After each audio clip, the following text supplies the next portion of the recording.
Olá e bem-vindos.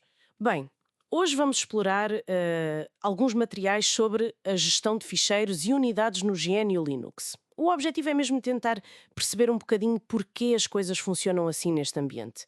Desde, pronto, o que são ficheiros, como se organizam, como se medem.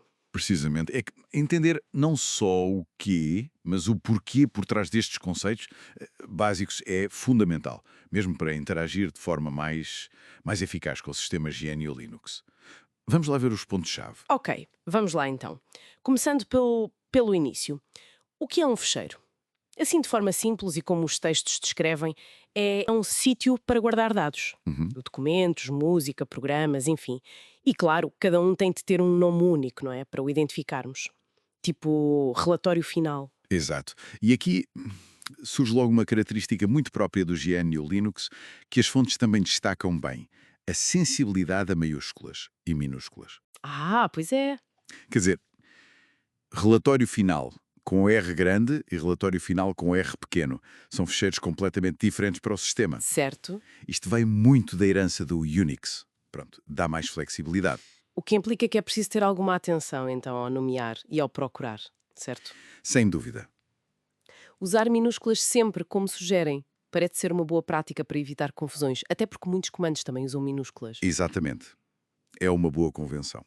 Outro ponto que também é mencionado são os fecheiros ocultos. Sim, aqueles que começam com um ponto, como o ponto .config ou ponto .bash crc, que também citam, Isso.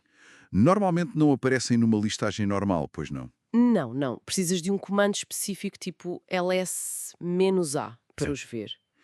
E para que servem, geralmente? Os textos explicam que é preciso o ls-a, mas qual é a utilidade de o esconder assim? Bem, servem frequentemente para guardar definições, configurações do utilizador ou mesmo do sistema. Ah, ok. Mantê-los ocultos ajuda pronto, a não atrapalhar a vista do diretório pessoal com fecheiros muito técnicos, percebes? Sim, sim, mantém as coisas mais limpas. Mas depois, claro, vê-los com ls-a é crucial se estiveres a tentar, sei lá, diagnosticar um problema ou personalizar alguma coisa no teu ambiente. Faz sentido.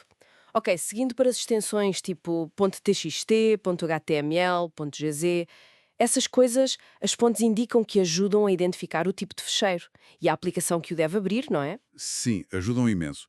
Mas olha, o interessante aqui, e que o material sublinha bem, é que o próprio sistema GNU Linux muitas vezes não depende da extensão para saber o que fazer com o fecheiro. Ah, é? Ele pode usar outras pistas, metadados, o conteúdo inicial do fecheiro. Há comandos como o file que tentam adivinhar o tipo. Ok. No entanto, para nós humanos e para muitas aplicações, as extensões são, pá, super convenientes. Quase indispensáveis para nos organizarmos e sabermos, ok, isto abre com aquilo. Percebo. Portanto, são mais uma convenção útil para nós e para os programas do que propriamente uma exigência técnica do sistema operativo. Exatamente, é isso. E quanto ao tamanho? Medida em bytes.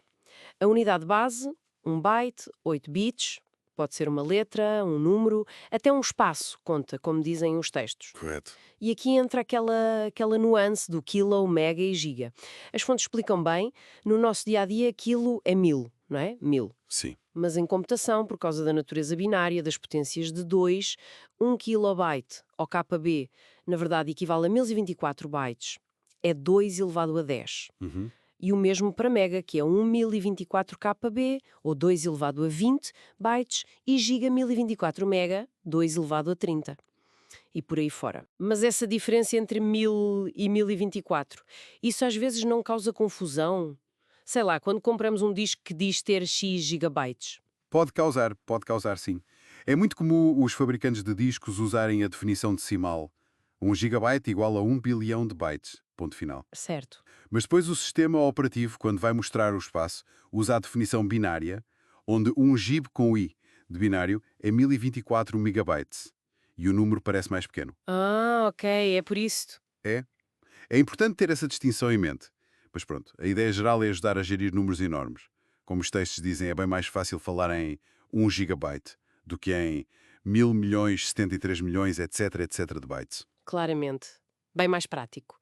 E, para além do tamanho, outra característica fundamental que os excertos abordam é a natureza interna do fecheiro. Exato.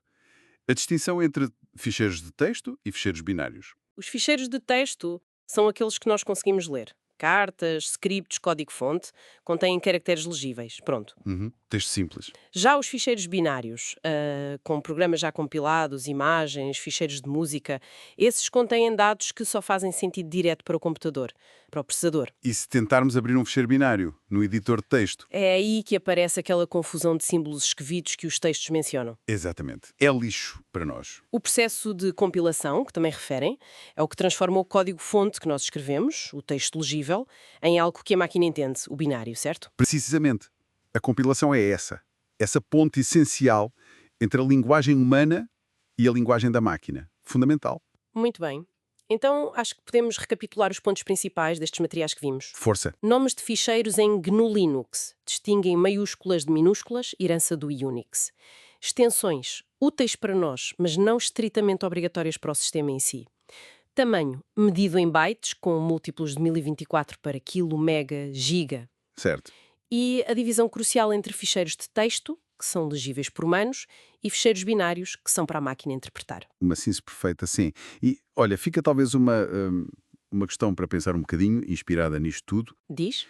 Se as extensões não são a única forma, nem sequer uma forma obrigatória de identificar um ficheiro, e se tudo, no fundo, são apenas sequências de bytes, que mecanismos ou que assinaturas internas é que permitem ao sistema operativo ou a um programa como o File adivinhar, e muitas vezes corretamente, que um ficheiro sem extensão nenhuma é, sei lá, uma imagem JPEG, um PDF, um executável. O que é que está lá dentro, para além do nome? Excelente pergunta.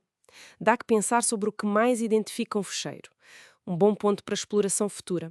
Por hoje, acho que concluímos a nossa análise destes materiais.